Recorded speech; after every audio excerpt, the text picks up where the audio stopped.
सत श्रीकाल, आदाब, नमस्कार दोस्तों। आपका दोस्त चरणजीत सिंह। और दोस्तों आज मैं आपको लेके जा रहा हूँ झिड़ी। झिड़ी यहाँ बाबा जीतो की जगह है। और अभी मैं पहुँच गया हूँ थर्ड ब्रिज पर, जम्मू थर्ड ब्रिज पर, जो जम्मू तवी पे बना हुआ है। तो दोस्तों मैं निकल रहा था, यहाँ पे थोड़ा रुकने का मन किया क्योंकि यहाँ से जम्मू पूरा दिखता है और सामने दिख रहा है वहाँ त्रिकुटा पर्वत भी। बहुत अच्छा लग रहा था, तो इसलिए मैंने सोचा यहाँ रुक के एक छोटा सा एक स्टार्टअप किया जाए, यहाँ से स्टार्ट किया जाए वीडियो को। तो दोस्तों आपको लेके चलते हैं झिड़ी और वहाँ जाके करेंगे थोड़ी इतिहास की बातें भी कि उस जगह को क्यों इतना माना जाता है, वो भी करेंगे बात। तो दोस्तों मेरे साथ मेरे वीडियो में जुड़े रहिएगा।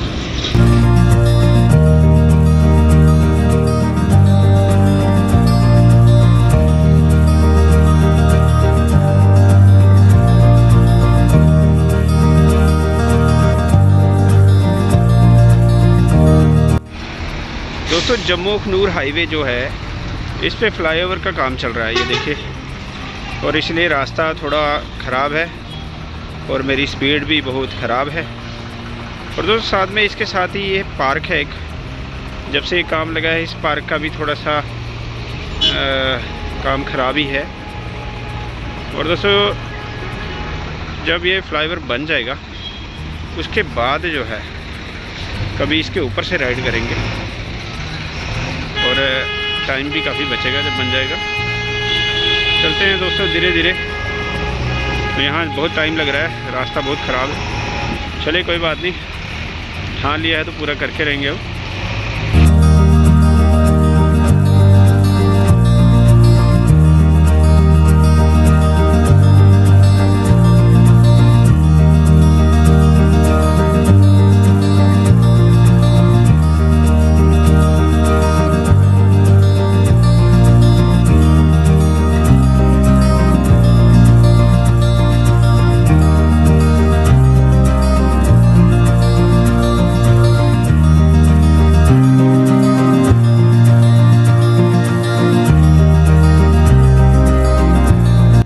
दोस्तों इस समय पहुंच गया हूँ मिश्री वाला चौक में और धूप भी काफ़ी हो गई है। और यहाँ से हम मुड़ेंगे, अब लेंगे लेफ्ट टर्न।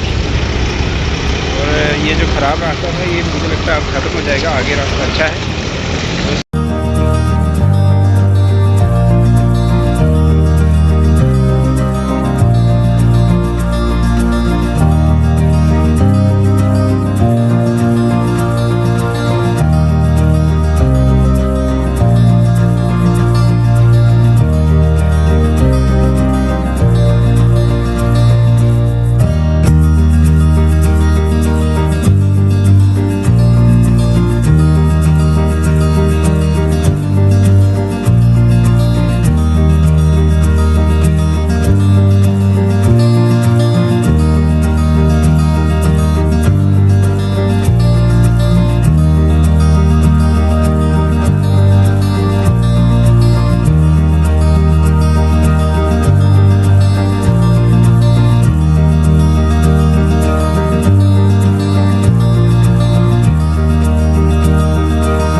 दोस्तों कहा जाता है कि कोई 450 साल पहले एक गरीब ब्राह्मण के घर बाबा जीतो का जन्म हुआ। जहाँ उनका जन्म हुआ वो रियासी का एक क्षेत्र है जिसका नाम है अघार। अघार में उनका जन्म हुआ। और जैसे जैसे वो बड़े होते गए तो आस्था की ओर उनका बहुत ध्यान था। वो पाठ पूजा की ओर बहुत ज़्यादा ध्यान था उनका। तो उन्होंने माता की पूजा करते थे। जैसे वो जवान हुए, उनकी शादी हुई तो फिर उनको माता ने सपने में दर्शन दिए और कहा कि आपके घर एक कन्या का जन्म होगा और वो कन्या जो है आगे भविष्य में पूजी जाएगी। तो दोस्तों फिर आगे जाके उस कन्या का जन्म हुआ। कन्या का नाम गौरी रखा गया और जन्म के साथ ही जो बीवी थी उनकी उनका नाम था माया देवी। उनका देहांत हो गया और देहांत हुआ उसके बाद उनकी जो बेटी वो बेटी गौरी वो बीमार रहने लगी। तो जब बीमार रहने लगी तो बाबा जीतो ने उस स्थान को छोड़कर जम्मू में आने का फ़ैसला किया और वो जम्मू के कानाचक क्षेत्र, और ये जगह जो है ये झिड़ी है, इसको पहले पछौड़ी गांव कहा जाता था। और इस जगह वो आए और यहाँ के जो ज़मींदार उनसे उन्होंने खेती बाड़ी करने की जो है अपनी ख्वाहिश रखी। वो ज़मींदार बहुत लालची था, तो उस ज़मींदार ने उनको जानबूझ के बंजर ज़मीन दी खेती बाड़ी करने के लिए और साथ ही साथ कहा कि 1/3 हिस्सा जो है वो आपने मुझे देना है।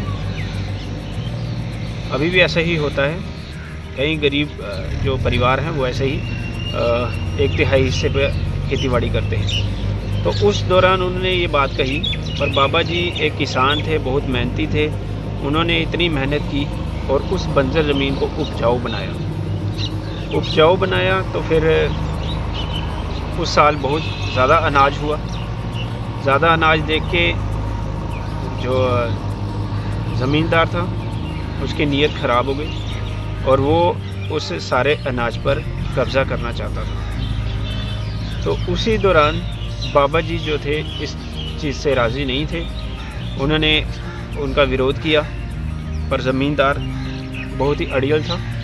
ज़मींदार ने ज़बरदस्ती करना चाहिए और जो उसके लिए उसने बेचने के लिए व्यापारियों को बुला लिया। तो बाबा जी के पास कोई और रास्ता नहीं रहा, तो उन्होंने अपनी जान उस रखे हुए अनाज पर दे दी और खून से वो अनाज सारा जो है खून से लथपथ हो गया। और फिर उसके बाद उनकी जो बेटी, जब उनका संस्कार होने लगा, उनकी जो बेटी है उसी चिता में जलकर अपनी आप की आहुति दे दी उसने भी।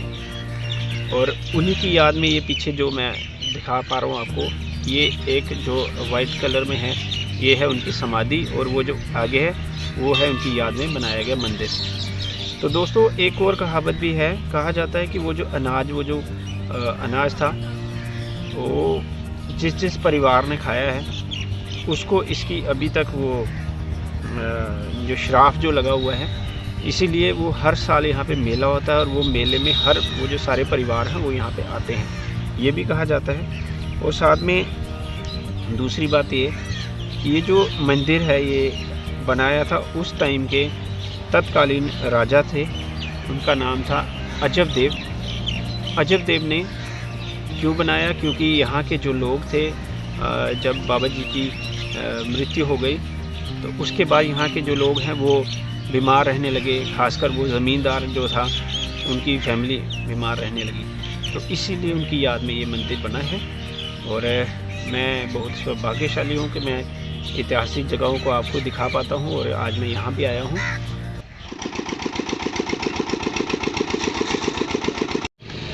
दोस्तों मंदिर से होकर आ चुके हैं और ये मैं यहाँ खड़ा हूँ अशोक कुमार जी के साथ। ये इनकी रेहड़ी है यहाँ पे, ये लच्छे वाली कुल्फ़ी ये बनाते हैं। अब हम लच्छे वाली कुल्फ़ी खाएंगे इनके हाथ की और आपको भी बताते हैं कैसा स्वाद है।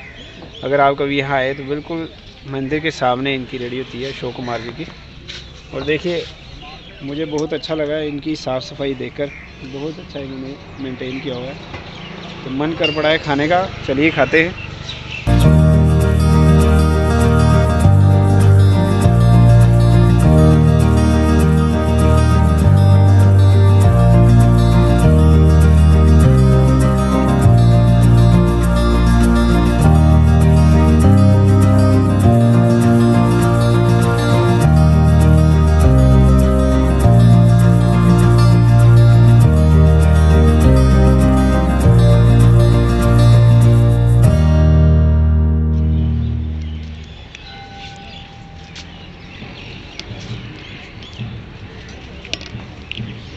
बहुत ही टेस्टी है। देखिए इन्होंने जो बनाने का इनका तरीका है बिल्कुल साधारण सा तरीका है। और मैंने और भी बड़ी जगह लच्छे वाली कुल्फ़ी खाई है, पर मैंने देखा वो उसमें रूह अफ़ज़ा कुछ ऐड करते हैं, पर इन्होंने जो अपनी चाशनी बनाई है, एक अलग से चाशनी बनाई है उन्होंने, तो उसका टेस्ट ही कुछ और है। दोस्तों बहुत ही अच्छा लगा कुल्फ़ी खा के और सारी थकान भी उतर गई है। और दोस्तों अंत में मैं यही कहना चाहता हूँ कि आप लोग अपना ख्याल रखिए, और अगर आपको मेरा वीडियो अच्छा लगा है तो मेरे वीडियो को शेयर ज़रूर करिएगा। आपसे अगले वीडियो में मिलूँगा। आज का वीडियो यहाँ ही ख़त्म करता हूँ। धन्यवाद।